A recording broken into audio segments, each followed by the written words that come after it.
tulang muda. Lihat nih fotonya, ada tulang muda. Ini penyebab sakitnya. Kalau ini penyebab sakitnya berarti harus dioperasi dong. Ya kan? Jadi bukan tulang muda. Ini plantar fasciitis. Sering sekali tumitnya sakit, terutama pada waktu bangun tidur, pas pertama kali napak, tumitnya sakit. Ya, ini termasuk penyakit rematik non-inflamasi. Sakit pinggang, sakit leher, ini juga termasuk penyakit rematik non-inflamasi. Ini bengkak nih, tiba-tiba ya. Ini bursitis, ini juga penyakit rematik non-inflamasi. Ini yang tadi saya bilang trigger finger atau jari pelatuk. Ya, tiba-tiba ada bengkak di sini, jadi jarinya bisa ditekuk, pas diluruskan susah, harus diplek, ya. Oke, bahunya tiba-tiba kaku ke segala arah, susah digerakkan. Ini juga termasuk penyakit rematik non-inflamasi, ya. Oke. Nah, penyakit rematik artikuler ini kenanya sendi, tadi saya udah bilang ya, sendi, kenanya persendian. Kalau periartikuler yang tadi kenanya jaringan lunak, ya, di tendonnya, di ototnya. Ini periartikuler, ya. Nah, penyakit rematik akut ini biasanya gejalanya kurang dari 6 minggu. Kalau kronis lebih dari 6 minggu, ya. Kalau monoartikuler kenanya 1 sendi. Kalau oligo kenanya 2-4 sendi. Kalau lebih dari 4 sendi namanya poliartikuler, ya, sakitnya lebih dari 4 sendi. Di tangan sakit, di lutut sakit, di panggul sakit, pinggang sakit. Nah, kemungkinan ini penyakit rematik poliartikuler. Bapak Ibu harus cek ke dokter, ya. Oke. Nah, ini pertanyaannya, apakah penyakit rematik hanya diderita orang tua dan wanita? Tadi saya sudah jelaskan ya, bahwa siapapun bisa kena penyakit rematik, ya, mau muda, mau tua, bahkan sejak usia 8 tahun pun bisa ada yang namanya juvenile rheumatoid arthritis atau juvenile ankylosing spondylitis, ya. Dari usia 8 tahun pun bisa kena rematik, ya, karena ini penyakit genetik, penyakit autoimun. Oke. Ya. Siapa yang menangani? Nah, Bapak Ibu kalau sakit rematik ke dokter siapa? Bingung kan? Ya. Ke dokter siapa? Nah, dokter yang menangani penyakit rematik adalah dokter yang berhubungan dengan muskuloskeletal, otot, tulang, dan sendi. Yaitu bisa ke dokter spesialis ilmu kedokteran fisik dan rehabilitasi seperti saya, ya, spesialis ilmu kedokteran fisik dan rehabilitasi, atau ke dokter penyakit dalam yang subbagian reumatologi. Biasanya kami ada gelarnya KR, konsultan reumatologi, atau ke dokter ortopedi, boleh, ya. Jadi kalau Bapak Ibu ada gejala sakit nyeri muskuloskeletal, bisa berobat ke dokter ini, ya. Bukan ke dokter saraf, ya, meskipun nyeri gejalanya, bukan ke dokter saraf, ya. Sekali lagi ya Bapak Ibu, ya. Ini, oke. Nah, bagaimana penanganannya? Penanganannya, pengobatannya biasanya kalau penyakit rematik ini tergantung jenis rematiknya apa, ya. Yang pertama bisa dengan farmakologis, jadi dengan obat-obatan, ya. Nah, yang kedua bisa tanpa obat-obatan, dan yang kalau sudah parah, sudah tulangnya rusak, ya harus dibedah, diganti tulangnya, sendinya diganti, ya. Nah, yang paling hati-hati adalah obat-obatan rematik ini. Saya selalu tekankan hati-hati, ya, karena obat-obat rematik itu banyak efek samping, ya. Efek samping pertama adalah di sistem pencernaan, nanti mahnya jebol, ya. Itu saya sering dapatkan pasien usia lanjut, tiba-tiba lemes, nggak mau makan, pas diperiksa HB-nya turun, anemia. Nah, ternyata ada riwayat minum obat rematik terus, akhirnya mahnya jebol, ya. Begitu dicek di endoskopi, mahnya sudah luka. Efek samping yang kedua dari obat rematik adalah ke jantung, ya. Obat rematik itu bisa meningkatkan tensi, ya, juga bisa mempengaruhi jantung. Yang ketiga tentunya adalah bisa mempengaruhi ginjal, ya. Jadi hati-hati dengan obat-obat rematik ini. Kenapa hati-hati? Karena seringnya, ya, kebiasaan budaya pasien kita yang harus diubah, ya. Kalau sudah ke dokter, resepnya diulang 10 kali, ya. Sama aja ke dokter, obatnya sama, udah beli di apotek aja, ya. Betul Bapak Ibu, ya. Makanya saya selalu edukasi ke pasien saya, jangan beli obat sembarangan. Oke, ya, ini sering kejadian karena saya sering dapat pasien seperti ini, ya. Loh, Bapak Ibu minum obat ini sejak kapan? Oh, sudah lama, Dok. Terus ke dokter enggak cuma sekali, resepnya diulang terus, ya. Resepnya diulang karena minum obat itu, obat rematik itu kalau minum memang cespleng, habis minum langsung enak, besoknya bisa aktivitas, bisa jalan. Tapi hati-hati Bapak Ibu, sekali lagi, ya. obat rematik ini banyak efek samping. Obat anti radang atau yang disebut NSAID, non steroid anti inflammatory drugs. Ini NSAID ini model kayak obat anti radang ya, bukan tahan sakit ya Bapak Ibu ya. Obat anti radang ini penggunaannya kalau mau jangka panjang harus diawasi dokter karena tadi banyak efek samping ya. Tapi seringnya kita beli sendiri jadi timbul efek samping ya, hati-hati.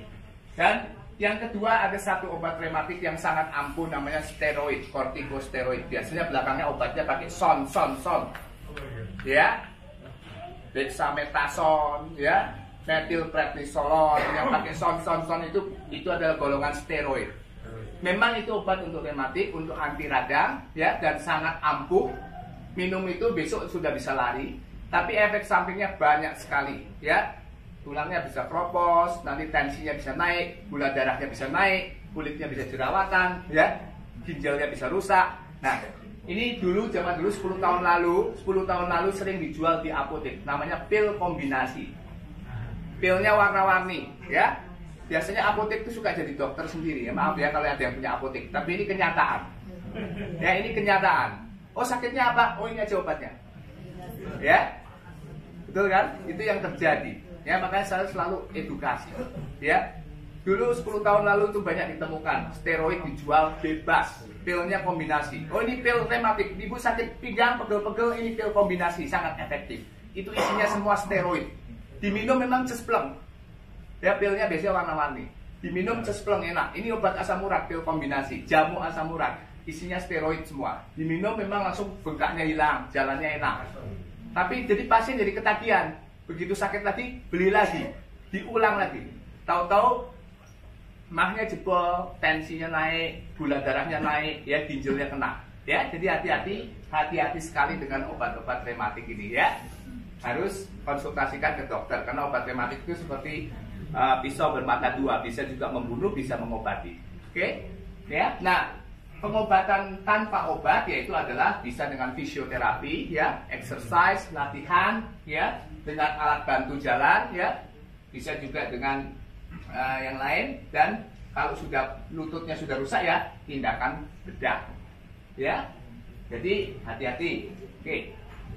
Nah, ini pertanyaannya tadi saya sudah jelaskan ya, apakah obat rematik aman ya? Obat rematik itu sangat hati-hati penggunaannya karena banyak efek samping. Efek samping pertama adalah ke pencernaan, kedua ke jantung, dan ketiga juga ke ginjal ya. Nah, sebisa mungkin kalau kita bisa menghindari obat-obatan ini lebih baik ya, karena kita sekarang hari ini nanti khususnya kita akan belajar mengetahui mengenai apa yang namanya marine placenta ya, SOP 100 ya. SOP 100 ini, marine placenta ini adalah salah satu suplemen ya yang kandungannya sangat baik untuk sendi ya. Jadi kita bisa gunakan juga untuk meredakan peradangan sendi atau penyakit rematik dengan minum SOP 100. Kenapa? Karena ini. Nah, ya, SOP 100 ini mengandung asam hyaluronat. Asam hyaluronat ini pelumas sendi ya. Bukan glukosamin ya Bapak Ibu Saudara sekalian. Ya, sering sekali kan pasien saya nanya, "Dok, saya boleh minum glukosamin tidak?" Ya, Bapak Ibu mungkin tahu ya glukosamin ya. Banyak itu ya. Saya dibelikan anak saya dari Amerika, dari Australia, glukosamin untuk sendi. Boleh enggak? Tidak ada efeknya untuk lutut ya. Saya kasih tahu sekali lagi, kalau Bapak Ibu sakit lutut, penelitian mengatakan glukosamin tidak ada manfaatnya. Ya. Oke. Ya, sekali lagi ya. Kalau Bapak Ibu sakit lutut, glukosamin, hasil penelitian, bukan kata saya ya, hasil penelitian mengatakan glukosamin itu tidak bermanfaat untuk mengurangi tipisnya tulang rawan ataupun mengurangi celah sendi yang semakin rapat ya. Jadi hati-hati, bahkan di luar negeri itu saking latahnya semua mengandung glukosamin. Kalau di Indonesia kan semua mengandung kalsium tinggi ya, susu semuanya mengandung kalsium tinggi ya, permen mengandung kalsium tinggi. Kalau di luar negeri semua mengandung glukosamin ya, bahkan ada soft drink ditulis mengandung glukosamin, baik untuk persendian. Bahkan permen pun ada yang mengandung glukosamin. Nah, makanya di Amerika diadakan penelitian karena lembaga konsumen di Amerika tuh bilang ini rakyat saya kok menghabiskan uang untuk beli glukosamin sangat besar sekali. Setelah diteliti ternyata tidak ada efeknya. Oke, ya jadi kedokteran itu selalu berkembang dan kita selalu harus berdasarkan penelitian. Kalau mau minum obat, mau mengkonsumsi obat, yang nomor satu adalah kita harus tahu dulu obat ini ada uji klinisnya tidak, ya sudah diteliti berapa lama. Jangan cuman kata ini, kata itu, kata ini, kata itu ya. Oke. Nah, Marin Placenta atau SOP 100 ini kenapa bisa baik untuk persendian? Karena dia mengandung asam hyaluronat. Asam hyaluronat ini untuk pelumas sendi, ya. Dimana pada penyakit rematik itu biasanya pelumas sendinya sudah berkurang, olinya sudah habis, ya. Makanya kadang digerakkan bunyi-bunyi, ya. Nah, SOP ini juga mengandung kondroitin. Kondroitin ini adalah suatu protein ya untuk pembentukan tulang rawan sendi, ya. Jadi gabungan asam hyaluronat dan kondroitin. Dan SOP 100 ini juga mengandung kolagen, ya. Kolagen ini sangat penting untuk sendi kita karena tulang rawan sendi kita yang bisa bikin sendi kita bergerak tanpa bunyi, tanpa nyeri karena adanya kolagen, adanya pelumas, ya. Nah, kemudian juga ada elastin. Elastin ini juga dibutuhkan untuk sendi, ya. Jadi SOP ini bukan cuma buat kulit supaya kulitnya kencang dan cantik, ya, tapi juga untuk sendi sangat baik karena mengandung kolagen, ya. Makanya kenapa kok bisa untuk sendi, ya, bisa untuk suplemen untuk penyakit rematik karena kandungannya memang sangat bermanfaat untuk fungsi sendi yang normal, ya. Dan juga di samping itu juga ada asam amino, ya. Bapak Ibu sekalian tahu tidak bahwa sebetulnya yang namanya Marin Placenta atau SOP ini, ya, isinya adalah asam amino esensial. Ya, asam amino esensial itu adalah protein yang tidak bisa dibentuk oleh tubuh kita, harus didapatkan dari makanan, ya.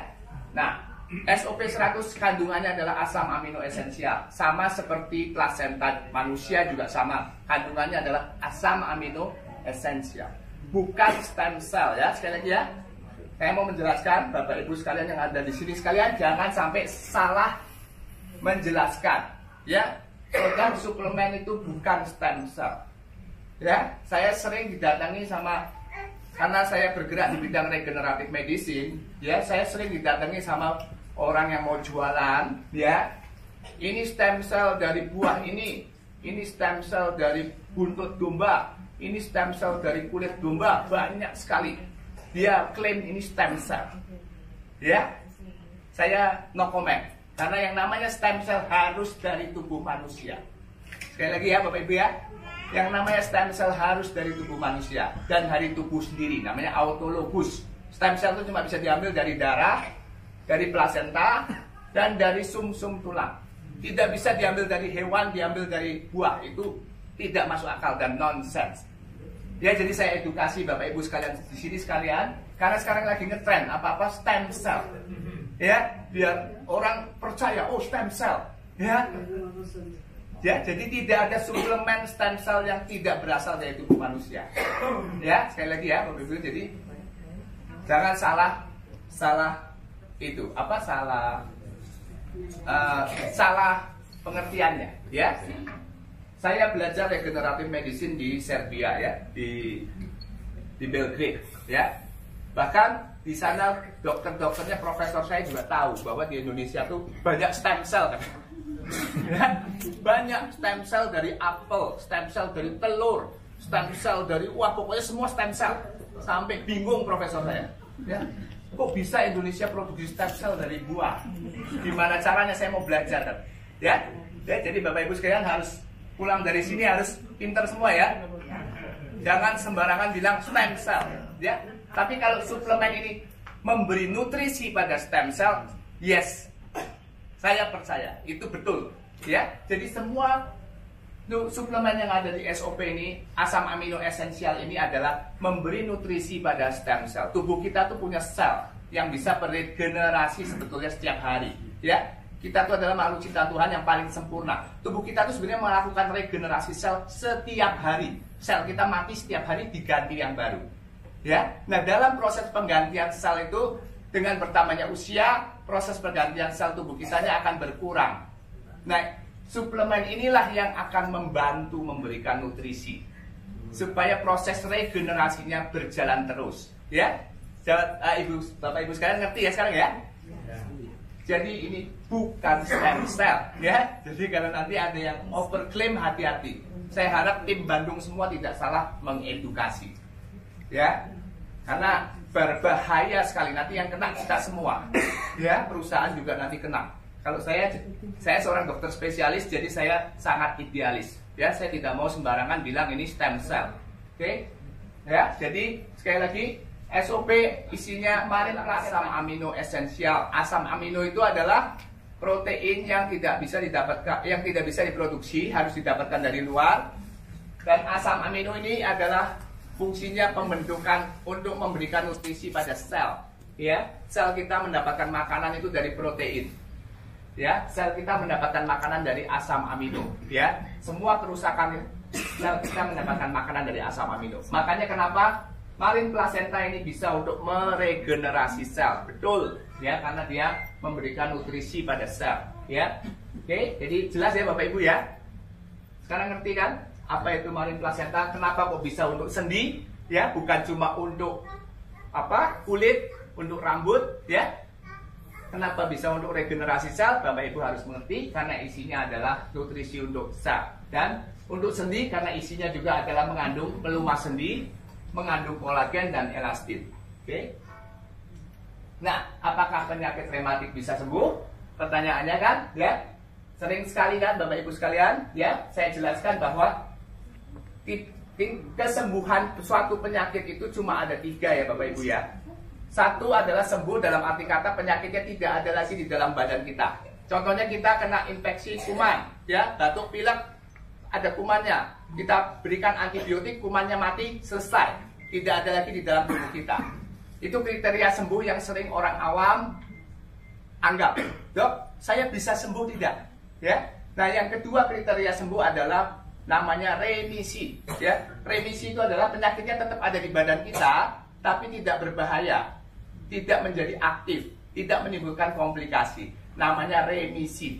Remisi ini adalah penyakit-penyakit genetik, asma, penyakit rematik, autoimun. Tujuan dokter mengobati adalah penyakitnya dibikin tidur, karena genetiknya tidak bisa dirubah.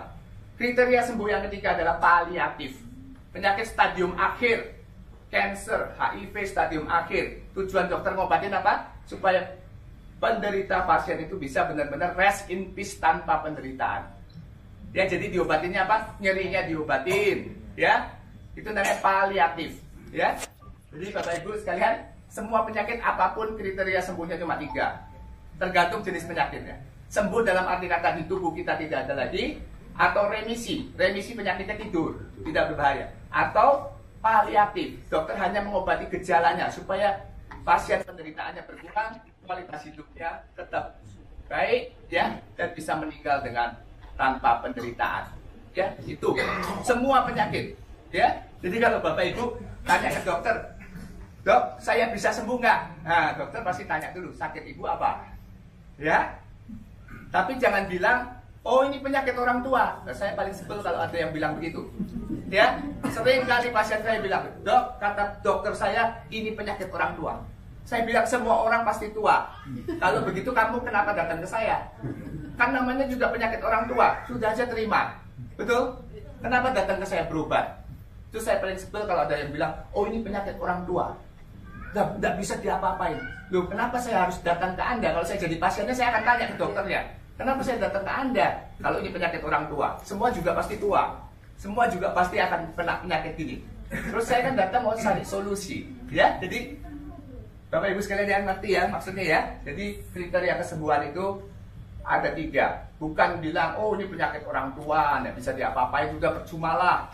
Bukan begitu, ya. Bukan begitu, oke? Nah, ini adalah kriteria penyakit rematik ini, termasuk sembuhnya adalah remisi, penyakitnya bikin tidur. Apa kriteria remisi? Ya, pasiennya nggak ada nyeri, nyerinya hilang. Kemudian kalau aktivitas sehari-harinya tidak terganggu, ya. Kemudian staminanya juga lebih baik, ya. Dan dari pemeriksaan darah, tanda-tanda radangnya berkurang, laju darahnya berkurang, HSCRP-nya juga berkurang. Ini kriteria remisi penyakit rematik. Oh ya, saya lupa satu hal lagi. AFC ini kenapa bisa untuk mengobati penyakit untuk suplemen artritis atau penyakit rematik karena dia mengandung antioksidan, ya.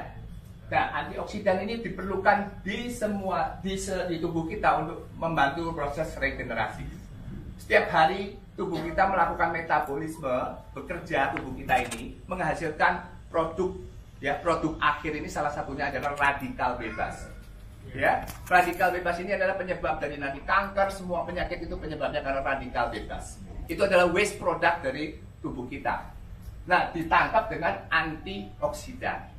Antioksidan ini ada yang tidak bisa diproduksi oleh tubuh kita sendiri, harus didapatkan dari makanan, ya, harus didapatkan dari luar. Nah, SOP Marine Placenta ini karena mengandung banyak asam amino dan dia berfungsi sebagai antioksidan, ya, makanya bisa untuk mengobati atau suplemen penyakit rematik. Oke, apa komplikasinya kalau tidak diobati penyakit rematik? Komplikasinya tentunya jadi cacat, ya. Kakinya jadi bengkok, ya. Kemudian apa?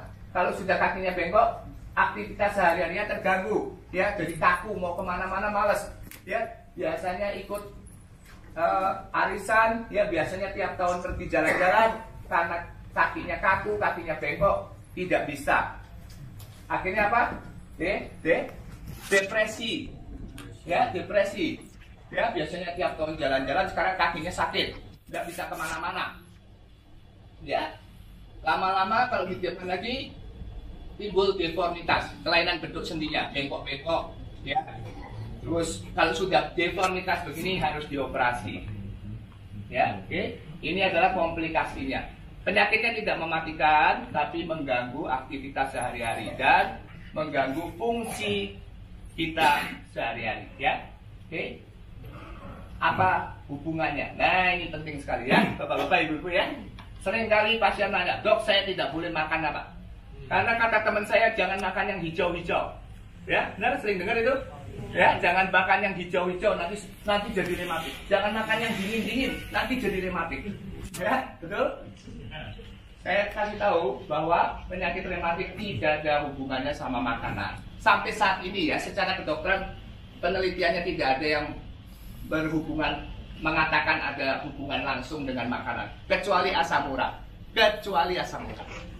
Tapi bukan berarti semua sakit sendi asam urat, ya. Sekali lagi, ya, kadang-kadang, oh ini sendinya sakit, asam urat ini, ya. Sama seperti, oh ini ototnya pegel, kolesterolnya tinggi. Nah, itu salah. Kolesterol tinggi tidak pernah bergejala. Sekali lagi, bapak ibu, ya, jangan salah, itu udah puluhan tahun ini ilmu yang salah, ya. Pegel-pegel langsung bilangnya kolesterol tinggi. Pas dicek, oh kebetulan memang tinggi, tapi bukan karena kolesterol tinggi menyebabkan sakit otot. Itu salah. Makanya kenapa dokter menyarankan kalau kita kolesterolnya tinggi harus dicek rutin, minimal 3 bulan sekali, cek darah atau 6 bulan sekali. Karena kolesterol tinggi tidak pernah gejala. Tahu-tahu jantungnya nyumbat, tahu-tahu stroke. Pas dilihat, oh kolesterolnya ternyata tinggi. Ya, faktor risiko kolesterol tinggi itu menyumbat pembuluh darah karena dia lemak, tidak menimbulkan gejala. Tapi obat kolesterol yang dimakan jangka panjang bisa merusak otot.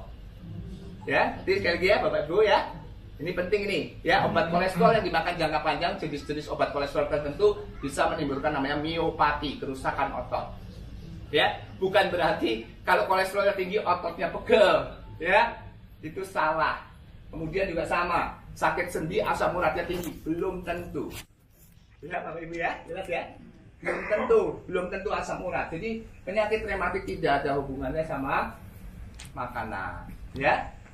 Belakangan beberapa tahun lalu lagi ngetren. Pernah dengar makan kismis direndam dry gin? Pernah dengar?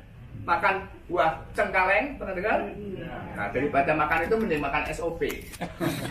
Sudah jelas penelitiannya, ya. Sudah jelas penelitiannya, sudah jelas kandungannya, ya. Kalau makan cengkaleng, ya, mesti berapa ton makannya, ya kan? Kalau makan kismis direndam dry gin, ya, mesti berapa banyak? Apa? Tidak ada penelitiannya. Ya, tapi kalau SOP sudah ada penelitiannya. Jadi mending makan SOP 1 saset 2 kali 1, ya. daripada makan cengkaleng, waduh, dengan susah payah makan. Ya, Kolang-kaling ya. kolang-kaling, ya. Ya itu kan lagi keren kan? Ya, kolang-kaling, kismis direndam dredgin sampai dredgin laku itu waktu itu. Ya, kismis habis semua.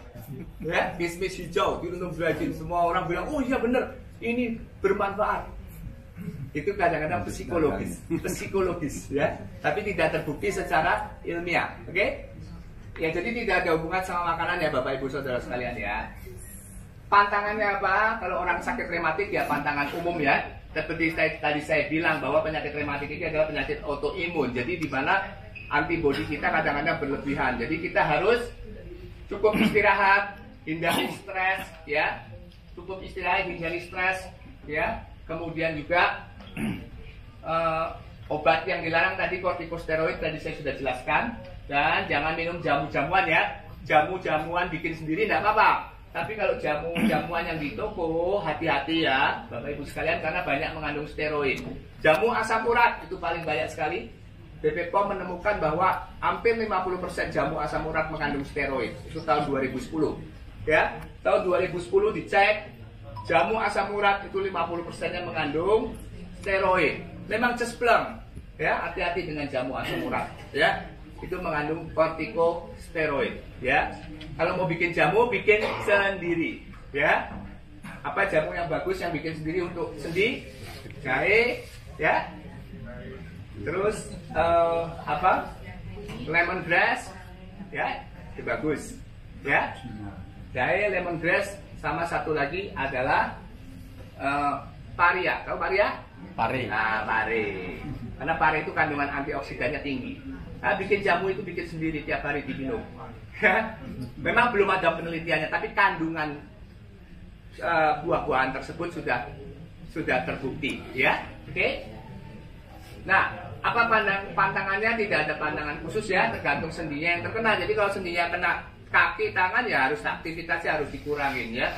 Kalau kenanya lutut ya harus dikurangin ya, jangan bebannya berlebihan ya, berat badan harus dijaga jangan berlebihan ya. Terus yang satu hal lagi, penyakit rematik ini seringnya kambuh karena infeksi.